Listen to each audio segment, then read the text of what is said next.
नमस्कार दोस्तों, आप सबका हमारे YouTube चैनल गुरुदेव करियर पॉइंट पर स्वागत है। दोस्तों, आज मैं कुछ प्रैक्टिकल क्वेश्चंस करने जा रहा हूँ जो आपके यूजीसी नेट कॉमर्स में भी आते हैं। इस टाइप के क्वेश्चंस डीएसएसबी पीजीटी में आएंगे, केबीएस पीजीटी में आएंगे, यानी पीजीटी लेवल के जो भी एग्जाम्स होते हैं कॉमर्स के लिए, उसमें 3 से 4 जो है प्रैक्टिकल क्वेश्चंस आते हैं। प्रैक्टिकल क्वेश्चंस तो कम ही होते हैं, थ्योरी बेस्ड क्वेश्चंस होते हैं, कॉन्सेप्चुअल क्वेश्चंस होते हैं। तो उसके लिए मैं थ्योरी में बिल्कुल डीपली समझाऊंगा, चैप्टर वाइज, टॉपिक वाइज। लेकिन अभी मैं आज इस वीडियो में कुछ प्रैक्टिकल क्वेश्चन करवा रहा हूं। तो पहला क्वेश्चन ध्यान दो। सुरक्षा उपांत हमारा कितना है? मार्जिन ऑफ सेफ्टी है 80,000 रुपीज, प्रॉफिट है 20,000, सेल्स है 3 लाख। हमें क्या निकालना? अस्थायी लागत निकालना है। तो इसमें हम क्या कर लेते हैं, आपके पीवी रेशियो पहले निकाल लेते हैं, प्रॉफिट वॉल्यूम रेशियो। तो प्रॉफिट वॉल्यूम रेशियो जो हम यहाँ पर निकालेंगे, तो प्रॉफिट वॉल्यूम रेशियो का फॉर्मूला क्या होता है? प्रॉफिट वॉल्यूम रेशियो का तो प्रॉफिट बटे margin of safety, profit upon में margin of safety, margin of safety multiply में 100। ये भी एक फॉर्मूला है पीवी रेशियो निकालने की। पीवी रेशियो निकालने का और भी फॉर्मूला है, sales minus variable cost upon में सेल्स मल्टीप्लाई में 100। और कंट्रीब्यूशन बराबर क्या होता है फॉर्मूला? कंट्रीब्यूशन बराबर एक ही फॉर्मूला डिराइव हो जाते हैं, कंट्रीब्यूशन बराबर सेल्स माइनस वेरिएबल कॉस्ट होते हैं, वेरिएबल कॉस्ट। तो प्रॉफिट वॉल्यूम रेशियो का यह भी फॉर्मूला है कि sales minus variable cost upon में सेल्स मल्टीप्लाई 100। या आप ऐसे भी निकाल सकते हो, पीवी रेशियो बराबर कंट्रीब्यूशन अपॉन में सेल्स मल्टीप्लाई 100, क्योंकि कंट्रीब्यूशन बराबर क्या होता है? सेल्स माइनस वेरिएबल कॉस्ट होते हैं। तो यहाँ पर देखो पीवी रेशियो हम निकालते हैं। तो यहाँ पर प्रॉफिट हमें कितना दे रखा है? इस क्वेश्चन में प्रॉफिट हमें 20,000 रुपीज दे रखा है। मार्जिन ऑफ सेफ्टी कितना है? 80,000 है, मल्टीप्लाई में 100, कैंसिल कर दिया 25। हमारा ये कितना आ गया? 25% हमारा आ गया। क्या? पीबी रेशियो आ गया हमारा 25% आ गया पीबी रेशियो। अब हमें इसके बाद क्या निकालना है आपको? हम कंट्रीब्यूशन निकाल लेते हैं। देखो कंट्रीब्यूशन बराबर एक फॉर्मूला और होता है, फिक्स्ड कॉस्ट प्लस प्रॉफिट भी होता है। तो यदि हम उससे चाहे तो हम निकाल सकते हैं, क्योंकि प्रॉफिट हमें पता है तो हम क्या कर लेते हैं? कंट्रीब्यूशन निकाल लेते हैं। कंट्रीब्यूशन बराबर एक फॉर्मूला और होता है, कंट्रीब्यूशन बराबर फिक्स्ड कॉस्ट प्लस में प्रॉफिट। ये भी फॉर्मूला होता है कंट्रीब्यूशन का। प्रॉफिट हमें पता है, फिक्स्ड कॉस्ट हम निकाल लेंगे। तो यहां पर हम क्या कर लेते हैं, एक बार कंट्रीब्यूशन का ये जो फॉर्मूला है वो लगा देते हैं। पीवी रेशियो बराबर, पीवी रेशियो बराबर क्या होता है? मैंने बताया है, कंट्रीब्यूशन बट्टे में सेल्स मल्टीप्लाई 100। आपने ये कितना निकाल लिया? पीवी निकाल लिया 25। कंट्रीब्यूशन आपको पता नहीं है, कंट्रीब्यूशन कितना आपको नहीं पता है, लेकिन सेल्स तो पता है। सेल्स कितना है? सेल्स है 3 लाख का, 3 लाख हो गया यहाँ पर। मल्टीप्लाई में कितना आ गया? ये मल्टीप्लाई में 100 हो गया। ठीक है, यहाँ से 2 जीरो हम कैंसिल कर देते हैं, यहाँ क्रॉस मल्टीप्लीकेशन कर देते हैं। तो कंट्रीब्यूशन बराबर हमारा कितना निकल गया? कंट्रीब्यूशन बराबर हमारा निकल गया 25 गुणे 3000, 75,000 रुपया हमारा क्या निकल गया? कंट्रीब्यूशन निकल गया। क्या निकल गया? कंट्रीब्यूशन 75,000 रुपीज निकल गया। अब आपको क्या निकालना है? इसमें अस्थायी लागत निकालना है। तो ये फॉर्मूला मैंने बताया कि कंट्रीब्यूशन बराबर है, कंट्रीब्यूशन बराबर क्या होता है? फिक्स्ड कॉस्ट प्लस में प्रॉफिट। ये फॉर्मूला भी बताऊंगा कैसे ये फॉर्मूला निकलते हैं। इसमें तो वैसे न्यूमेरिकल हम शॉर्ट में थोड़ा बता देता हूँ, फिर इसका फॉर्मूला निकालना बताऊंगा कि ऐसा क्यों होता है। ये फॉर्मूला, सारे फॉर्मूला डिराइव करके समझाऊंगा। तो फिक्स्ड कॉस्ट, अस्थायी लागत हमें पता नहीं है, कंट्रीब्यूशन हमारा 75,000 है, 75,000 लिख दिया। फिक्स्ड कॉस्ट हमें नहीं पता है। और प्रॉफिट कितना है? प्रॉफिट है 20,000 का, ये हमने कर दिया। अब फिक्स्ड कॉस्ट बराबर क्या हो जाएगा? फिक्स्ड कॉस्ट बराबर 75,000 माइनस 20,000। तो हमारा फिक्स कॉस्ट कितना आ गया? फिक्स कॉस्ट आ गया 55,000 रुपीज हमारा। इसको इसमें जो है फिक्स कॉस्ट आ गया।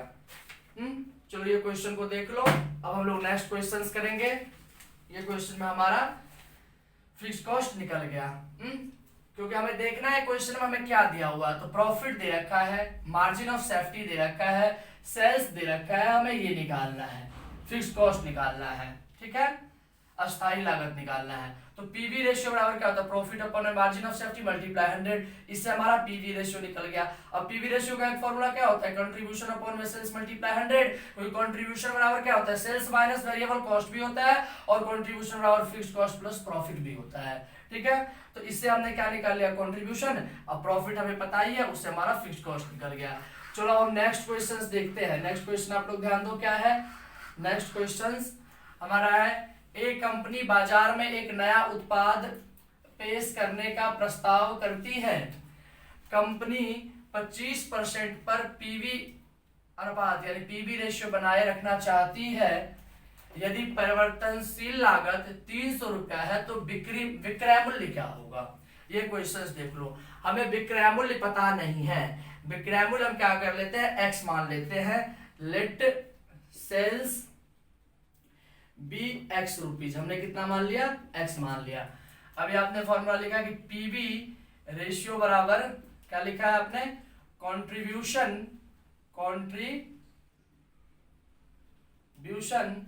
अपॉन में सेल्स मल्टीप्लाई में 100 है। एक कंपनी बाजार में एक नया उत्पाद पेश करने का प्रस्ताव करती है। कंपनी 25% पीबी रेशियो बनाए रखना चाहती है, प्रॉफिट वॉल्यूम रेशियो 25%। उसका परिवर्तनशील लागत 300 रुपया, तो विक्रय मूल्य क्या होगी। तो देख लो आप यहाँ पर पीवी रेशियो कितना परसेंट, 25%, 25 कर दिया। कंट्रीब्यूशन बराबर क्या होता है, कंट्रीब्यूशन बराबर सेल्स माइनस वेरिएबल कॉस्ट होता है, नहीं, sales minus variable cost. Sales हमने कितना माना है, एक्स, वेरिएबल कॉस्ट कितना दे रखा है 300, तो यहाँ हमने लिख दिया एक्स माइनस 300। अपॉन में क्या होता है सेल्स ही तो मैंने सेल्स, तो सेल्स कितना आया एक्स मान रखा हूं, मल्टीप्लाई में 100। ठीक है, यहाँ पर ये हमारा कितना आ गया 25 इक्वल्स टू ये 100x माइनस इसको इसे मल्टीप्लाई करेंगे 30,000 अपॉन में x, cross multiplication 25x equals to 100x minus 30,000। ये देखो 25x, ये प्लस है इधर आके minus 100x equals to minus 30,000। कितना आ गया हमारा 75x equals to minus 30,000, x equals to minus 30,000 upon में माइनस 75, कैंसिल हो गया। कितना आ गया ये 400, यानी सेल्स हमारा कितना निकल के आ गया, सेल्स हमारा 400 रुपया आ गया। समझ में आ गया होगा ये क्वेश्चंस। प्रॉफिट वॉल्यूम रेशियो से कर दिया, सेल्स हमें निकालना था, सेल्स हमें पता नहीं था, सेल्स को हमने मान लिया। ठीक है, अब चलो नेक्स्ट क्वेश्चंस करते हैं। चलो नेक्स्ट क्वेश्चंस करते हैं, पढ़ो पहले क्वेश्चंस को। निम्नलिखित सूचनाओं से उतनी इकाइयों की संख्या ज्ञात कीजिए जिनके विक्रय से फॉर्म को प्रतिवर्ष 80,000 रुपए का लाभ हो।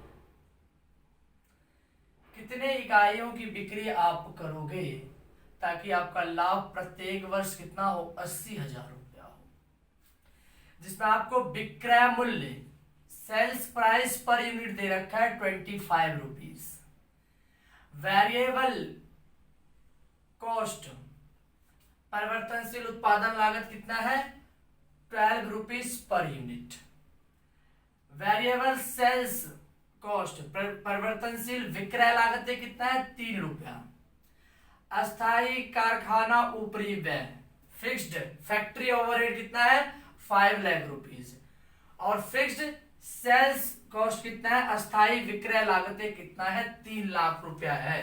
इसमें आपको 80,000 रुपया प्रतिवर्ष कमाने के लिए 80,000 रुपया प्रतिवर्ष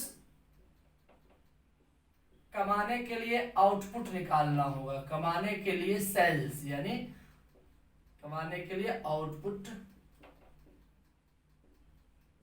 यानी आपको सेल्स निकालना होगा, कितने यूनिट आपको सेल्स करना होगा ये निकालना होगा। तो इसके लिए आप क्या निकालोगे, नियत व्यय यानी टोटल जो आपका ये है ना नियत व्यय प्लस में लाभ, अब बट्टे में ये जो आपका दे रखा है प्रति यूनिट विक्रय मूल्य, प्रति यूनिट विक्रय मूल्य माइनस प्रति यूनिट विक्रय मूल्य कितना है 25 रुपया है, माइनस क्या कर दोगे आप प्रति यूनिट सीमांत लागत, प्रति यूनिट सीमांत लागत आप निकालोगे। प्रति यूनिट सीमांत लागत, प्रति यूनिट मार्जिनल कॉस्ट यानी सीमांत लागत, सीमांत लागत। नियत व्यय प्लस लाभ बटे में प्रति यूनिट विक्रय मूल्य कितना है 12 रुपया, सॉरी 25 रुपया है, माइनस क्या करना प्रति यूनिट सीमांत लागत यानी per unit marginal cost. Per unit marginal cost आप कैसे निकालोगे, तो कितना है 25 यानी ये परिवर्तनशील उत्पादन लागत प्लस परिवर्तनशील विक्रय लागत यानी 12 प्लस 3 कितना हो जाएगा 15। नियत व्यय पहले देखो, और नियत व्यय कितना है अस्थायी कारखाना ऊपरी व्यय यानी फैक्ट्री फिक्स्ड फैक्ट्री ओवरहेड कितना है 5 लाख, प्लस ये भी ऐड हो जाएगा फिक्स्ड सेल्स कॉस्ट कितना है 3 लाख, प्लस में लाभ, लाभ कितना है प्रॉफिट 80,000 रुपया कमाना है, 80,000 अपॉन प्रति यूनिट विक्रय मूल्य 25 रुपया, और प्रति यूनिट तब सीमांत लागत कितना होगा 15 रुपया होगा। इसको दो तो 8,80,000 अपॉन में कितना आ गया 10, 0 से 0 कैंसिल कर दो 88,000 सॉरी यूनिट कितना आ जाएगा इसका आंसर 88,000 यूनिट आपको क्या करना होगा प्रोडक्शन है। कितना इकाई का आपको करना होगा, तो 88,000 इकाई यदि आप क्या करोगे प्रतिवर्ष बेचोगे तो आपको 80,000 रुपए का लाभ जो है प्रतिवर्ष आ जाएगा। ठीक है, नहीं इस क्वेश्चन में आपको दे रखा था सेल्स प्राइस पर यूनिट दे रखा है, वेरिएबल कॉस्ट पर यूनिट दे रखा है, variable sales cost per unit दे रखा है, फिक्स्ड फैक्ट्री ओवरहेड दे रखा है, फिक्स्ड सेल्स कॉस्ट दे रखा है। आपको क्या निकालना था कि 80,000 प्रतिवर्ष लाभ लेने के लिए कितने इकाइयों की बिक्री करना होगा, तो आपको कितने इकाइयों की बिक्री करना होगा 88,000 यूनिट से 88,000 यूनिट जो आपको पर ईयर क्या करना होगा आपको सेल्स करना होगा। चलो अब इसके बाद नेक्स्ट क्वेश्चन हम देखते हैं। नेक्स्ट क्वेश्चन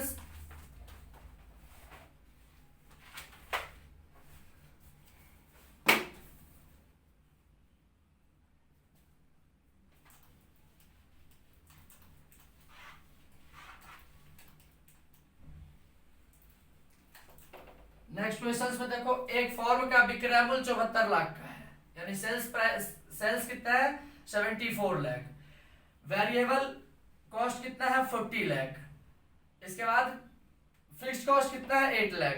तो फॉर्म का परिचालन लीवरेज निकालना है आपको, क्या निकालना है लीवरेज। तो ऑपरेटिंग लीवरेज बराबर क्या होता है, ऑपरेटिंग लीवरेज बराबर लीवरेज भी रोज पढ़ाऊंगा इसके बारे में, लीवरेज के बारे में अभी इसके प्रैक्टिकल क्वेश्चन पैसे समझा देता हूं। कंट्रीब्यूशन अपॉन में ईबीआईटी होता है earning before interest and tax है। तो कंट्रीब्यूशन बराबर क्या होता है आपको पता है, कंट्रीब्यूशन बराबर मैंने बताया था इससे पहले वाले क्वेश्चन में, कंट्रीब्यूशन बराबर sales minus variable cost. Sales कितना है 74 लाख का है, वेरिएबल कॉस्ट कितना है 40 लाख का, सॉरी 74 डायरेक्ट लिख देता हूं, माइनस वेरिएबल कितना ये कितना गया आपका 34 लाख, ये आपका कंट्रीब्यूशन आ गया 34 लाख। अब आपको क्या निकालना है ईबीआईटी निकालना है, तो ईबीआईटी बराबर earning before interest and tax बराबर सेल्स माइनस वेरिएबल कॉस्ट और माइनस में क्या आ जाएगा फिक्स्ड कॉस्ट। सेल्स कितना है 74, वेरिएबल कॉस्ट कितना है 40 और इसमें फिक्स्ड कॉस्ट कितना है 8, तो 74 माइनस 48 कितना आ गया आपका ये 26 लाख आ गया।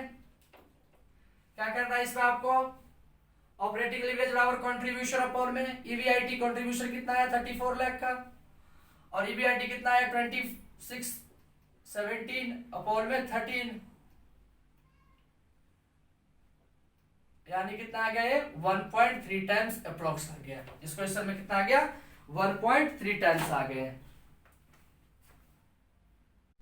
इस क्वेश्चन में देखो कमल और विमल एक फॉर्म में साझेदार है जिनकी पूंजी क्रमशः 4,80,000 एवं 3,10,000 है। उन्होंने लाभान 1/4 हिस्से के साथ गणेश को एक साझेदार के रूप में लाए गए। गणेश के हिस्से की ख्याति क्या होगी? बिल्कुल सिंपल सा क्वेश्चन है, आपने 10th क्लास में पढ़ा होगा ये एडमिशन में। तो पहले आप इसमें क्या निकाल दो 1/4 1/4 1/4 हिस्से के लिए आ रहा है, तो उसे ख्याति की मतलब इसे क्वेश्चन में कुछ मिस्टेक हो गया। गणेश द्वारा जो है 3 लाख रुपए पूंजी लाया जा रहा है। गणेश पूंजी कितना ला रहा है? गणेश द्वारा 3 लाख रुपए पूंजी के रूप में लाया जा रहा है। ये छूट गया है क्वेश्चन में। तो गणेश 1/4 के लिए आ रहा है और 3 लाख रुपया पूंजी के लिए ला रहा है। इसमें हम टोटल कैपिटल निकाल लेते हैं। Total capital of the form, कुल पूंजी, फॉर्म की कुल पूंजी, total capital of the form. तो फॉर्म की कुल पूंजी तो 1/4 जो है 3 लाख रुपया है। तो जब आप इसका कुल पूंजी निकालोगे तो 4/1 यानी कुल पूंजी कितना निकल के आ गया 12 लाख रुपया आ गया। एक्चुअल कैपिटल देखो आप, इसमें एक्चुअल कैपिटल कितना है? एक्चुअल कैपिटल देखो तो कमल का कितना है 4,80,000, विमल का कितना है 3,10,000 और गणेश 3 लाख के लिए आ रहा है। इन सबको आप ऐड कर दो, 4 3 7 3 10,90,000। एक्चुअल में तो कैपिटल इतना ही है, लेकिन इसके अकॉर्डिंग ये जो ला रहा है इसके अकॉर्डिंग फॉर्म का कैपिटल कितना होना चाहिए 12 लाख रुपया होना चाहिए। तो ये जो एक्स्ट्रा अमाउंट है वो किसका है? गुडविल का है। किसका है? गुडविल। 12 लाख माइनस 10,90,000 कितना आ गया? ये 1,10,000 रुपया, यानी 1,10,000 रुपया जो है इसमें गुडविल का है, हिडन गुडविल का है। गुडविल हिडन गुडविल है, हमने गुडविल निकाल लिया 1,10,000। फॉर्म का टोटल गुडविल कितना है 1,10,000 और ये 1/4 के लिए आ रहा है कौन? गणेश। तो गणेश को कितना गुडविल लाना होगा? Ganesh share of goodwill, Ganesh goodwill share लिख दो। गुडविल शेयर 1,10,000 का 1/4 कर दो आप, 4 दूनी 8, 3 पर 0, 4 7 28 यानी 27,500 रुपया गुडविल का है। ठीक है, गणेश का गुडविल का हिस्सा कितना हो गया 27,500 रुपया। सो नेक्स्ट क्वेश्चन देखते हैं। ये सब क्वेश्चन आते हैं वैसे तो थोड़ा न्यूमेरिकल में भी 3-4 ही आने लगे, लेकिन डिफिकल्टी आते हैं जो आप बीकॉम में पढ़े हो एमकॉम में पढ़े हो उसके अकॉर्डिंग आते हैं। इसमें एक्स लिमिटेड यानी लिक्विड, इसमें का तरलता अनुपात यानी लिक्विड रेशियो कितना है 2:1 है। इसकी रहतिया स्टॉक कितना है 40,000 है तथा चालू दायित्व करेंट लायबिलिटीज कितना है 1 लाख रुपया। तो हमें क्या निकालना है चालू अनुपात। इस क्वेश्चन में हमें क्या निकालना है चालू अनुपात निकालना है इस क्वेश्चन में। तो ठीक है, इसमें हम करेंट असेट्स मान लेते हैं। Let the current assets be x rupees हमने मान लिया। कितना मान लिया एक्स। तो लिक्विड असेट्स बराबर क्या होता है करेंट असेट्स माइनस स्टॉक।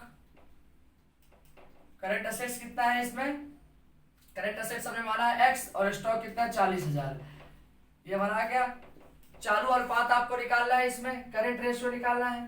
तो लिक्विड रेशियो का फॉर्मूला पहले तो इससे निकाल लो। करंट असेट्स लिक्विड रेशियो बराबर लिक्विड असेट्स अपॉन में करंट लायबिलिटीज। तो लिक्विड रेशियो कितना है 2:1 तो 2/1। लिक्विड असेट्स कितना है x माइनस 40,000 और करंट लायबिलिटीज कितना है 1 लाख रुपया। 1 लाख कर दिया हमने। क्रॉस मल्टीप्लीकेशन x माइनस 40,000 बराबर 2 लाख रुपया। x बराबर 2 लाख प्लस 40,000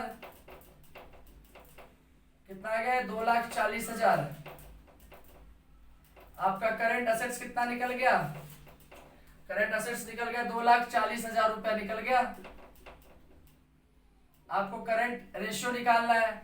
तो करंट रेशियो बराबर करंट असेट्स अपॉन में करंट लायबिलिटीज। करंट असेट्स 2,40,000 रुपया और करंट लायबिलिटीज कितना है 1 लाख।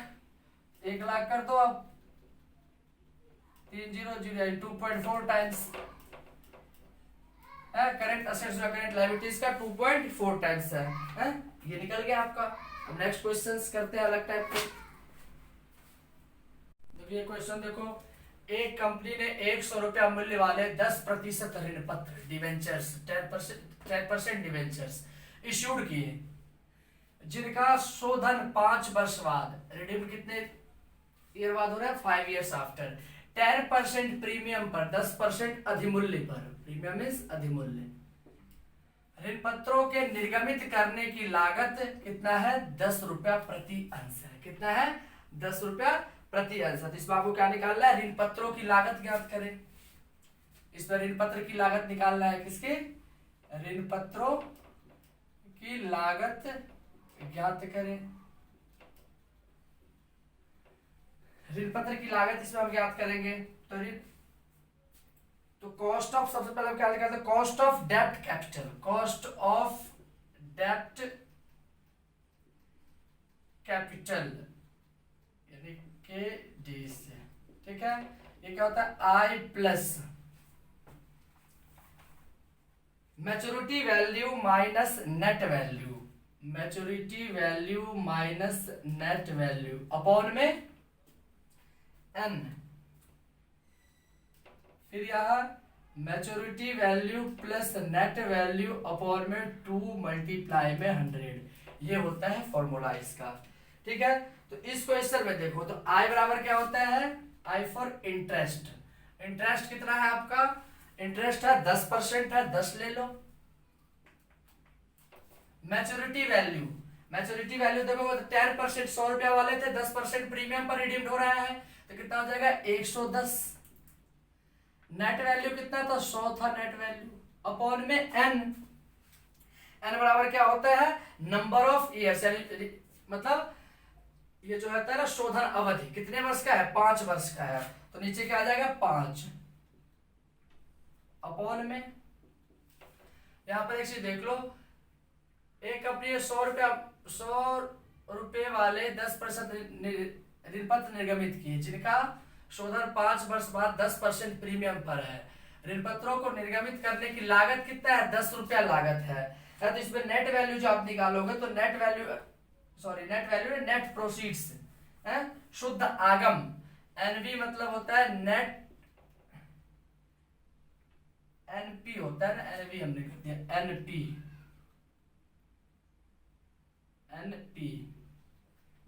एनवी बराबर होता है मैच्योरिटी वैल्यू और एनपी बराबर होता है नेट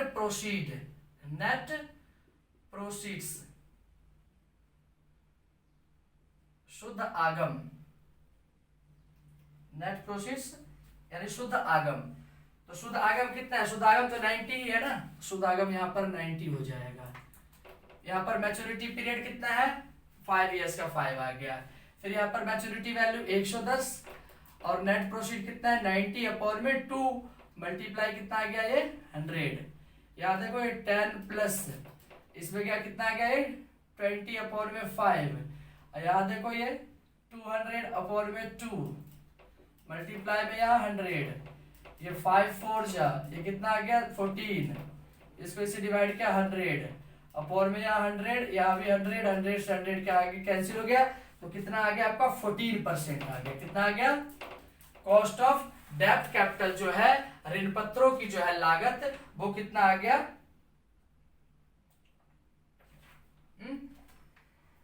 इसमें हमने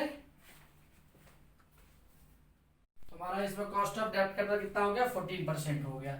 चलो आज के इस वीडियो में इतने ही 7 ही क्वेश्चन करवाया हूँ। आगे जो मैं चैप्टर वाइज करवाऊंगा फिर इसके बाद एक एक चीज समझा करके करवाऊंगा कैसे ये निकलते हैं क्या होता है।